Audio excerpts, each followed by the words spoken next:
কি হলো এখন আমার মূর্খ ছাত্র এখনো পড়তে এলো না? কি রে স্যারে আজকে আমার নামে কি গুলো দেখি তো স্যারকে যায়। স্যার আজকে আমার নামে কিতা কইছেন? কই আমি তো কিছু বললাম না। স্যার আজকে আমারে কি আমি কি অতই মূর্খ ছাত্র আমার নামে আজকে এই কথাটা কইতে পারলেন? আজকে কি ফরা দিবেন করেন আমি অক্ষণই ফরা দিলাম। তুই যে অতি পড়াশোনা পারো তোর একটা কবিতা কো। আসেনি শরৎকালে বোর নেই আমার হাতে আবার পুজোতে ঘুরবা আমি কার সাথে। এরকম কবিতা আমি বাপুর জন্য শুনিনি। এই একটা চড়া শোনা তো।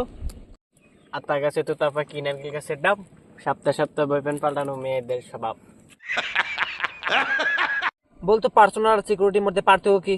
স্যার সিক্রেট আর পার্সোনালের মধ্যে পার্থক্য হলো একটাই, যে আপনার বউকে আমি ভালোবাসি সেটা হলো পার্সোনাল, আর যদি আপনার বউয়ের সাথে কথা বলতে বলতে আপনার ছোট ছেলেকে পছন্দ করি এটা হলো সিক্রেট। स्टाइल है बाबू भैया राजू का स्टाइल। ये बाबूराव का स्टाइल है। এ প্রণয় তুই গুগল বানাম করতো। মনে হচ্ছে স্যার কুত্তা আগলো গু, গন্ধে হলো মাথা গুল, এরই নাম গুগল।